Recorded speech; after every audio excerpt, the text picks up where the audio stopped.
Hi, this is Susan Woodcock at Workroom Tech, and I want to show you how I sew blackout lining to prevent pinholes of light in a drapery side hem. And I have an inner line drapery here, so I have the inner lining in place with the face fabric face down, and it's already been hemmed on the bottom.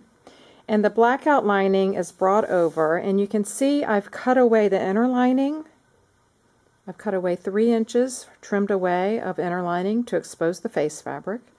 And then the blackout lining, I've cut 1.5 inches less than the side hem.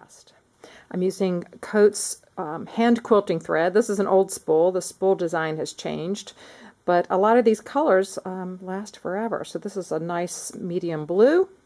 And if I have a natural or white, I like to use the Coats turquoise satin thread for hand sewing. But only in the US, we only can get it in white and natural now. Hopefully more colors coming in the future. And then the John James long darners, number 7 or the number 5s are the ones I like to use. So I'm starting off with a single thread. I've put a knot in the end. I'm going to start right above the side hem and take a stitch right where the lining and inner lining meet. Now you'll notice that this is sort of creased. I did fold this over and pressed it with the iron, leaving about a 1/4 inch of the inner lining showing right there at that edge. So when I stitch through, I'll be catching the inner lining and the face fabric. So I've made 1 stitch here. I'm going to go about a hand width apart, make another stitch. I'm right-handed, so I'm doing a stitch from the right to the left. Pull that out, go underneath, and pull it gently. You don't want this to be a very tight stitch. It's a basting stitch, and the whole idea is to keep the face fabric from rolling away. So I'm going to do one more here and then show you what's next. I'll go ahead and do one more stitch. Hand width apart, a small pick to the front, and you could use a curved needle too if you find that easier.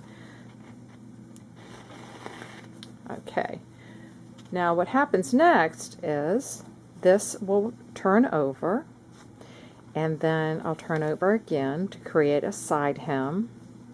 And the stitching that I just made is along this edge. So the needle holes that I made in the blackout are not going where the light's going to shine through. They're right in this edge, but it will keep the blackout lining in place to prevent it from rolling away.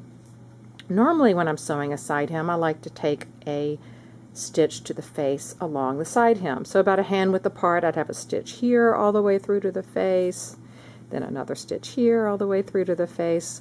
But with blackout lining, I don't want to see those pinholes of light. So I've stitched here to baste that blackout lining and inner lining in place, turn over the side hem, and now I can either use an adhesive tape or a fabric glue to completely eliminate pinholes of light, or I could hand sew and not catch the face fabric. Because there is inner lining, the stitches will only go in the blackout lining, and that inner lining will be there to help prevent pinholes of light. So you might need to experiment depending on what your fabric combination is, but I hope that you'll find this helpful and that you'll give it a try on your next blackout lined and inner lined draperies. Thank you. Bye.